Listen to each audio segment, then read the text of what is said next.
Leafs talk, JD Bunkis, Sam McKee. The Toronto Maple Leafs flip the script. They come back. They score 3 goals in the third period. Sammy, over to you. Rewrite. Yeah. Not for me. Okay. You're going to have to, I'm glad you're smiling after this one. I don't have a lot of positive things to say. My biggest positive would be that bullying works.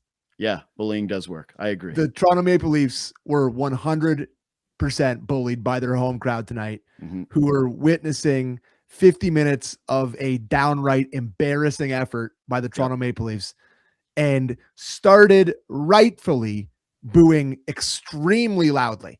That is a nice early sense from a crowd to a team that's sleepwalking through a game against the Bedardless Chicago Blackhawks, who, by the way, he makes up for 49% of their offense this season.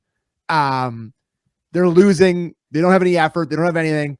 Start booing. They win a draw, and they shoot it in the net, and it just turns from there. But I'm going to give full credit to the Toronto Maple Leafs crowd tonight. Thought they were excellent. That's my end of my credit. I totally love that take. Yeah, it's a phenomenal take. That's what that's who gets it. The crowd gets it. They were into it the whole night, and they responded well with a fantastic pop on the Austin Matthews goal, and then an even better one on the Joshua goal. Which, holy crap, Spencer Knight, wake up, buddy. That was tough. But crowd, good job, crowd. End of good. Great. I love this take. I really love this take. Thank you. So why'd they pay me the medium bucks, buddy? Well, man, the truth of the matter is, so many people that I would say this, the anti-boo crowd, right? People are like, why would you boo your own team? That's why. You pay money for a ticket, you get shelled. One of the things that I wrote down here tonight was, how many times have we watched a Maple Leafs game and said, pray for the people that paid money to watch them play tonight? They'd lost 7 of their last 9 games at home. Yeah, it's been a pathetic effort in front of the fans pretty much all season long. Completely brutal. Yeah. You said everybody, all the takes are there. It's the Bedardless Hawks. He's basically their entire team. You watch that third period when they needed a goal and they got Teravainen out there and Bertuzzi and the rest of their team. The guy that scores the goal, the first goal of the game, they're like, and he hasn't scored in 3 years. And you go, yeah, that's the kind of team. Took that away from him, though. I know. But I'm just saying, it's who had a bet on that guy? Could they just let that guy have the goal?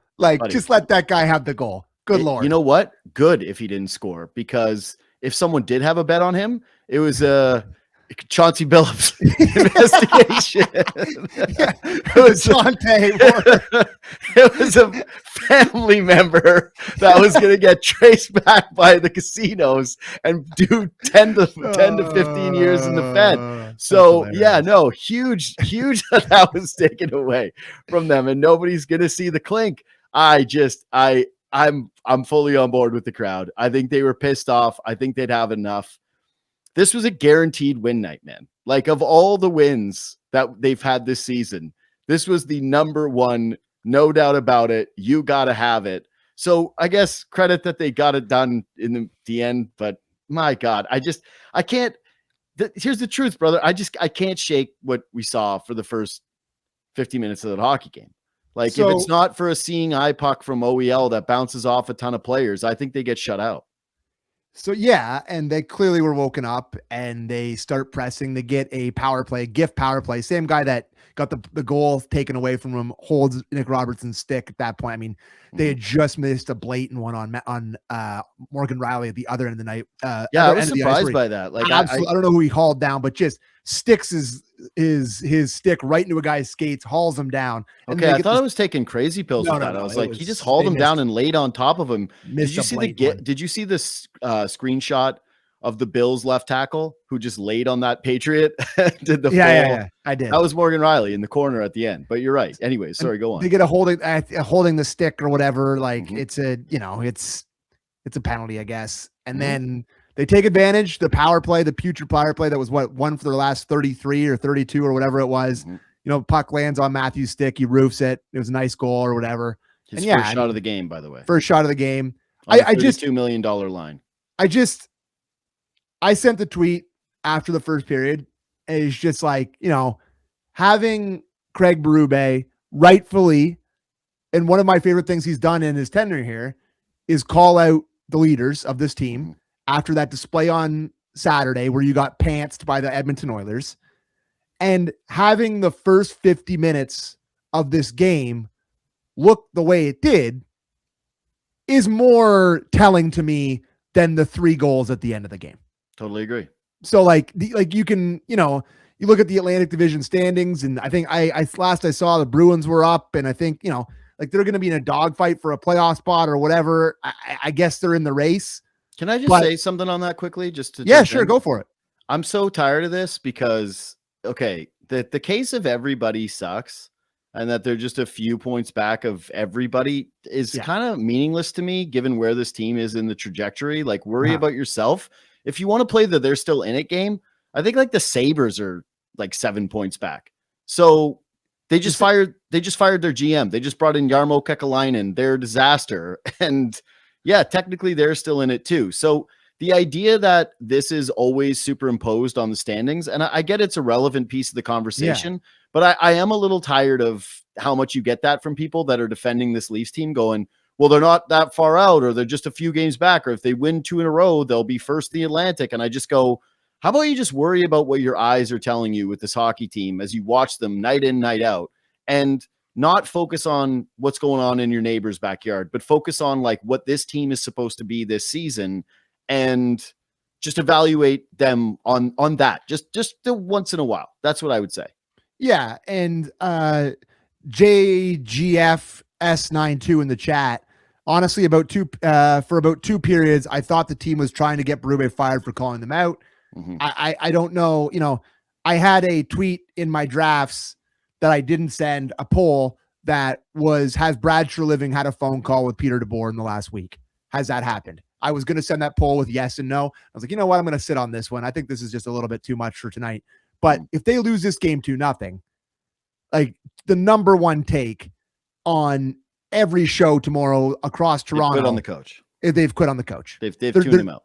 There's no way to, and I mean, you see him yelling at them on the bench here. They don't really respond at all after this. They weren't good at all for the rest of the first period. In fact, they give up a shorthanded goal. He's yelling one shot. It's over 11 minutes of the game. He's yelling one shot. And they give up a shorty on their power play. And this is after they gave up a goal that was reviewed and taken back or whatever. I guess it was goal interference, so you can't really give them that one. But yeah, again, that puck finds its way through. It bounces in the net. It lights a fire under the team, and they end up scoring. But it's hard to talk about this because of what we watched for most of this game, and they get 2 points and whatever. But I don't think Berube lit a fire under them. I wasn't exactly he called them out and they were undeniably great the entire time. Yeah, that would have been after the first period if they came out like a house on fire. And yes, Nyes gets that one crack at the net, right? First line comes out. I think maybe it was their first shift, maybe first or second shift. And Nylander throws one into the center of the ice. Nyes tips it towards the goal. It's stopped. Yeah. And then that was it from them basically the rest of the period. Yep. Nyes had a couple of other moments in there, but nothing really. It was not for a line that's $32 million. That's got, I can put Nyes into the leadership core of this team. He talks. I actually 100%. Love how I love how Nyes will say stuff ahead of the Montreal game where he went, we're going to pay them back, even though they did lose that game in overtime for the embarrassment that we had last time. He'll put himself out there. He'll actually give a quote from time to time. He seems to be one of the more vocal dudes in terms of saying how he feels to the media. Yep. So you've got 3 of what I would consider your 5 on ice leaders all on a line together, combined making $32 million. And through 2 periods of play, it was lifeless. It was a few moments here and there, but again, it's looked like summer skate. Wasn't anything overly serious. Wasn't anything tenacious by any stretch of the imagination. And yeah, okay. So to JGFS92's point, very I'm reading my Wi-Fi password. Yeah, I know. What is that? I'll tell you this: if they have quit on their coach, because he said our leaders need to be better. Like if they've tuned him out, then you don't have a coach problem. You got a leader problem. Well, I think you can make the argument you do. That what coach problem? No, I'm saying you don't have a coach problem. I think you have a leadership problem. Yeah, but like I think you could have made that argument before these comments. Oh, you think 2 playoff rounds? Oh no, a decade with, no one would question the leadership of this group, given all the accolades and moments that we've collected over the years that have been overwhelmingly positive. How many times have they have their backs against the wall and said, "We'll show you," and done it? No, this is where I'm at with the Berube stuff. Do I think that he and the coaching staff are accountable for some of the down play this season? Yes, certainly. Like I do not look at these guys and think, man, if you can't win with this collection, then who can you win with? Yeah. But part of me wants to be like, even if they have tuned him out, I'm not calling Pete DeBoer. Sitting it with this coach, ride out the season, deal with it. Because the idea that they would just get their way and quit on a guy or tune him out and go, next coach, please, and get their fourth. It reminds me, like the voice that I just did is Parks and Rec of the 2 kids of the lawyer. What's his name? The Fonz. I'm blanking. It wasn't the Fonz. John Ralphio. Yeah, John Ralphio and his sister. But the dad's name is the Fonz. Oh, okay. Yeah, the dad was I know the Winkler. Yes, Henry Winkler. That's right. Yes, Henry Winkler. Right. Thank you. Yeah. My God, that's so, and it's so funny because that's not my reference for him either. Like I never saw Happy Days, so I've never seen even 2 seconds. I think of him more as in Barry. Yeah, same. That's what I was going to say. Excellent in Barry. Barry, he's awesome in Barry. Yeah. But I just money, please, and they get the money. Oh yes, my sweet. That's the way that these guys get rewarded if all of a sudden it's a new coach. So I'm just not for that. And yeah, I'm not for. Okay, can I just have one quick little Matthews one way or the other combo here though? Yes, please. So part of me, after he scores the goal and he does the wake up sign to the crowd, the ears to the crowd, went the audacity for you to have your first shot on net on a $32 million line after you got called out and scoring on the goal. But I also really like it because that's the guy Matthews needs to be, which is attitude, swagger player. And if there's one actual, I'm kind of hoping something happens, is that maybe the booing and the goal snaps him out of the funk a little bit and he gets going. I know that I'm reaching, I'm grasping at straws here. Like we have data that's indicating he's slower, that his shot speed is down. He isn't even as impactful defensively by the metrics. Like there's a lot of bad Matthews graphs out there compared to who he is. Graphs are not kind to 34 recently. No. The player cards floating around my Twitter feed are rarely good. Yeah. And you know what I do? Like.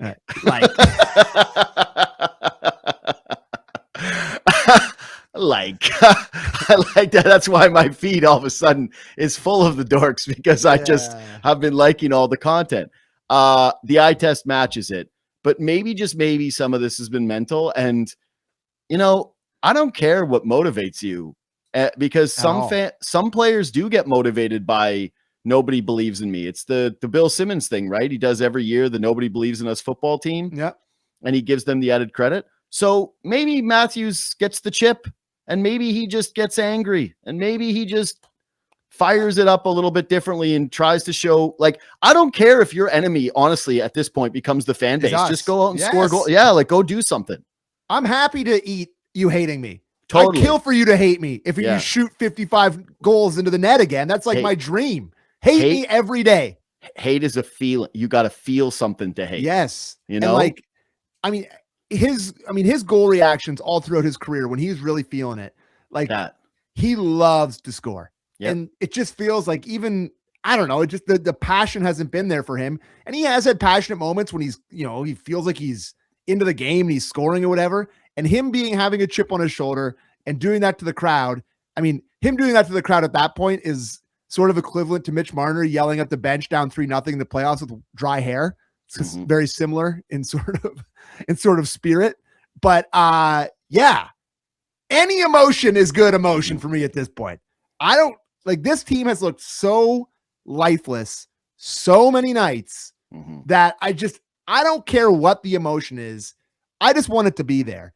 And like, I don't know, I'm sure you saw what Scott Lawton said after the game on Saturday night, where like, that's emotion that I love to see. That's a guy that clearly is feeling it, that's frustrated, that wants the Leafs to win, that wants them to do well. Talking about guys tonight. Talking about Bonesy, listening to Bonesy in the Harvey's parking lot with his dad. I'm like, Jesus, give this guy the C. My God, I'm the oldest guy. Like, yep, just give him the C. Strip Matthews and give Lots the C in the parking lot of Harvey's, please. Yeah. That's that's the with location. His dad at that Harvey's. Yes, that would be sick. Yeah. Like, and then I need emotion out of this team, and it just feels like it's been so lacking. There's just been so much meh this year.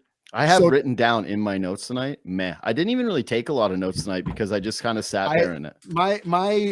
I was eating dinner for the first period, and it was some saucy chicken, so I didn't want to get my notebooks too screwed up. So I didn't take a ton of notes in the first period. I'm shocked you got the sauce off your face because I've seen you eat before. It was saucy chicken, brother. Yeah. The thighs were saucy tonight. Yeah. But I wrote down in the second period, evenly matched teams. Yeah. Yeah, it's like that's one of my notes where this team that lost 100 games in the last 2 years is just awful without Bedard. And the Leafs is like, yeah, this looks like, they're in the same league, that they're very similar teams. It was not pretty. Not pretty. So to close the Matthews convo. Here, so I'll probably get killed by a couple of the people in the chat on this. Do it, buddy. But I think that this is a sentiment that a lot of people share, but not everyone does. Okay. Especially on a show called Leafs Talk. It's going to be polarizing. Hey, guys, you can hate the fans. And we want the connection to be there. It's clearly fractured. You and I have talked about it a million times that this is kind of as bad as I remember it being as an adult anyway, in terms of the friction between this team and its fan base and the feeling like there is really no connective tissue. Can I jump in on that? Yeah, when you're saying there? Yeah.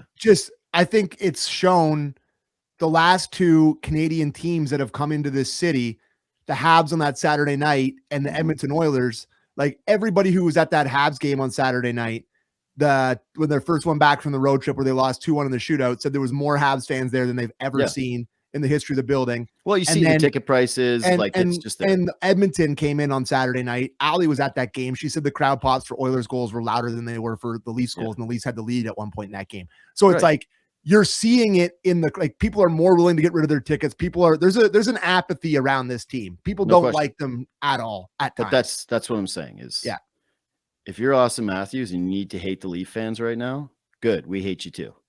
Like we hate this team. Like, good, feelings mutual all around. There's a lot of people. I'm not speaking for everybody, but there's a large portion of fans that watch this team and see tonight and they just feel disgust. So if that's the way it needs to be, then fine. Everybody can come around during the playoffs and be stoked on it. But whatever is going to be the fuel, I don't care at this point. Like I used to be so annoyed by these guys, the way that they would kind of speak about the fans or play up for the fans or try to do anything for them. And at this point I go, nope, it's fine. It can be a head-to-head matchup. It can be a head-to-head battle. I could never listen, I hate this. Yeah. Hate's a strong word. I am a Dumbo fan at heart, and Joshua scored, and I was a little bit excited, I have to admit. But you're right. They don't pass. I would say this: they don't pass the hockey dressing room test.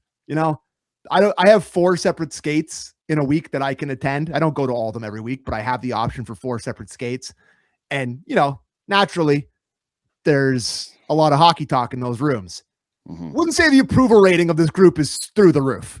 I wouldn't say that a lot of people coming to the defense of the captain and this era of Leafs hockey. It is not a popular group. You're right. And I think, I don't know what it would take for them to earn the love back. Like winning. I guess, yeah, but how much winning? A lot. Like if they lost in the second round, it's not going to change anything. No one's going to be like, it's got to be finals. Second That's round. what I mean. Yeah. Like even if they made the conference final, like I guess, but in what world is this team going to win the conference final? They just broke a tie with the Buffalo Sabres for wins, who just fired their general manager. Yeah. Like I saw a report today. I don't know where I saw it from. Maybe it was Pierre LeBrun or Inside. I don't know where but it's like the Leafs have circled back on Rasmus. I'm like, what is happening? Circle the back away around, like go around the other way. Stop circling. Enough. Like there should be no life preserver for any of it. It should just be like sink or swim, baby. Like that's what I'm saying about the coach. It's just not getting rid of Berube. I don't want to do the DeBoer thing. I don't want to see a dead cat bounce and then feel like, oh wow, we're really like who's really willing. So you can say the thing about Joshua. The DeBoer Game 7 on the Leafs is the number one unstoppable horse versus the immovable object. It is like that would be the greatest science experiment of all time. Yeah, kind of. Honestly, I am attracted to that. Yeah. I am attracted. Sexiest narrative in Toronto sports in a long time. I can't deny my allure to that, but I'm not like you can say you're rooting for the Joshua goal. Like, buddy, we're doing a show called Leafs Talk. Everybody that's listening to this has endured all these like painful memories with the Leafs. There's obviously an underlying love there. This isn't just sycophant fans of the Canucks and whatever Habs that are just watching these shows and listening to the pod and saying to themselves like, good, I want to hear the pain of two. Like, I'm so tired of the idea that if just because you're a fan and you're pissed off by this and you're not like over the moon, like, yeah, they came back tonight and you're just going to ignore the first 50 minutes, that in some way makes you not a good fan. Like ultimately the reason why you're upset is because you want it to be good. You want to feel like you're excited to watch the product. And you think like I did with the Jays. That's what everybody wants. Of course. But that's what everybody wants. Do you think that a single person, because they came back tonight, is going like, can't wait for Thursday now. Like, boy, oh boy, that's against the Caps. Fill them in. Hey, Dad, there's some tickets in the 300 bowl. They're a little pricey, but let's just buck up and like, no, shut up. Nobody's doing that. No. Ain't nobody doing that. And if you are like, yeah, you got like, I don't know, a complex thing going on here, or I don't know what's happening. Yeah, you got like a pain kink or positivity kink or some people a little kinky. That's all right. Listen, who am I to judge? Who wanted those stones from my glass house? Production from the back end. Sure, do whatever you want. It's just, I mean, like we are doing a show about the game. Yeah, and I would say that their production from the back end this year, like they've gotten good goaltending for long. Like now that Wall and Hildeby, they've given them good goaltending. They've gotten way more production from the back end, and they're still in third last in the East, so it's not great. But all of Ekman Larson shoots went in tonight. Stetcher, our boy, great interview with him today. Yeah, thanks. I told him about Troy's boys. Yeah, he didn't seem that thrilled. What? He didn't seem that excited. He had a good chuckle, I thought. Yeah. He's just an understated guy. Yeah, I actually liked chatting with him. I thought that he was a good dude. He seems to get it. He definitely gets it. But I thought that they've been getting good production from the back end, and OEL's been a big part of that. And it's gonna be great when they trade him for a first round pick. Oops. I mean, it's been great that he can maybe get them out of the cellar of the Eastern Conference. Yeah, I don't think Brad's gonna sell anybody. No, you're probably right. I told you, this season could not mirror 2020 more for me. Just hope that there's no pandemic. Like I can't, I just can't have the pandemic. It's like 2020 team. It was like there are a lot of people sick right now in my life. I know. Holy smokes, the flued up right now. So maybe we're back 2020 all over again. Yeah, it just reeks of that kind of deadline where they go into it and it's whatever. Tree Living's version of Nick Patan is going to be some 6'6" guy. The opposite. Yeah, he's going to go get some 6'6" guy that can barely move. Brazeau from the Pens. Yeah, and that'll be his version of Patan, and there will be some buzz about if the right price comes around for OEL, he'll play the role of Tyson Barrie. Yeah, and then they won't move him, and it's going to be flat. Yeah, that's my prediction. Anyway, yeah, Bowen, we got to do Bowen. Yeah. Awesome. It was beautiful. I didn't catch it live, but the Leafs tweeted out the tribute video that they did. Thought it was beautiful. I particularly love my boy Ralphie with the all-time chirp. Old man joke, just like yeah. And like, have you ever seen that guy like host a luncheon or a dinner? Like, he is legitimately one of the funniest guys on earth. But it's not Ralphie. We're not Ralph. We're not honoring Ralph here. And Bonesy, like, I mean, anytime I see a guy who I love who's older cry, it just makes me want to cry. So it was beautiful. Good for Bonesy. Good for him. Like that. I did cry. I did watch it. If you're not emotional watching that, then you ain't got a heart. Sorry. Yeah. It's beautiful stuff.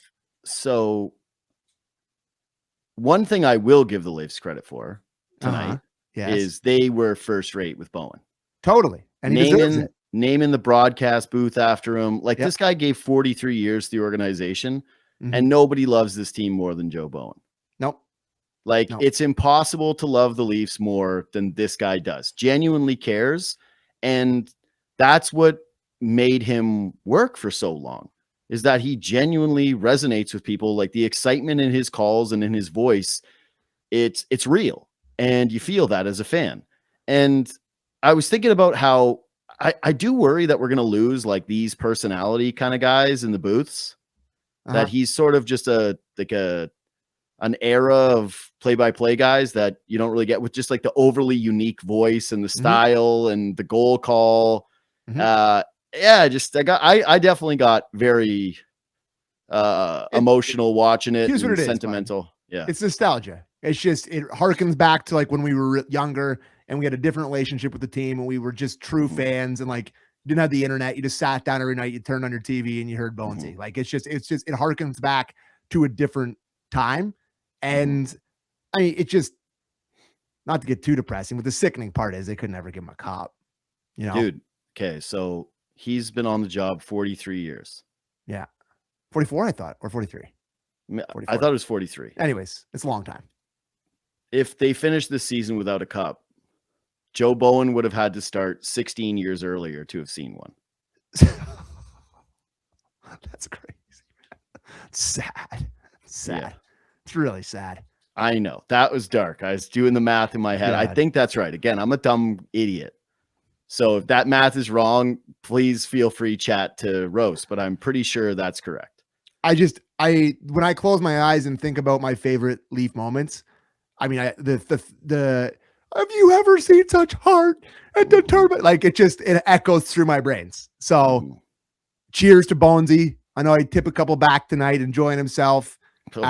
I just hope he had an awesome night. And listen, the number one reason I'm happy, like they won this because for Bonesy. Like, if they get shut out get shut out 2-0 to the Bedardless Blackhawks and the coach gets fired the next day, probably not going to look back on your night quite as fondly. But this is a guy that's gone through some crappy teams for a long time and given the same passion he's given every night. And I did you see the video of him in the locker room like this morning where they gave him off? Oh no, not that. That made me happy. I didn't like the reception by the players when he read the lineup.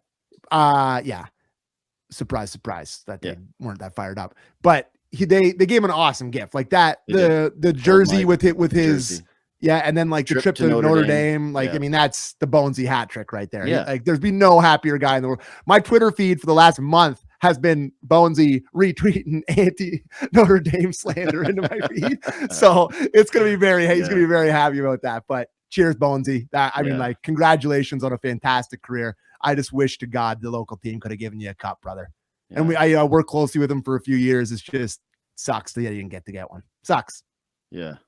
All right. That's probably a good way to end things. Yeah. It's Thursday against the Caps, which I think is your last Leafs talk before Christmas, brother. Yeah, it is. Wow. I'm off for a while. We're taking a few shows as we always do over Christmas. I think the boys need a break. Yeah, I'll be taking. Well, clearly I do, because like I'm just snagging and nasty over here. You just said you hate the team. So yeah, maybe give the boy a couple. No, break. Hold on though. I'm joking. Yeah, but know what? Like, again, I hate this team. Yes, this version. Yeah, this version. Like, not the version that Bonesy was calling in his prime. It would be pretty pathetic if I decided to do this for a living and like my overarching feel was just like a deep-seated hatred for the Maple Leafs, and I was like every night, surprise! You have to come on here. Like, that's hell. That's hell. You gotta be Like, I'm a sick individual. There's no doubt about it. But yeah, like, come on, let's go here. Anyway, subscribe to this podcast. I got Stetcher on today. If you want to listen to that, that's up in the feed. That's on my pod at the JD Bunkis podcast. Reach out to the boys anytime on Twitter and Instagram at JD Bunkis, at Sam McKee. We'll see you Thursday night.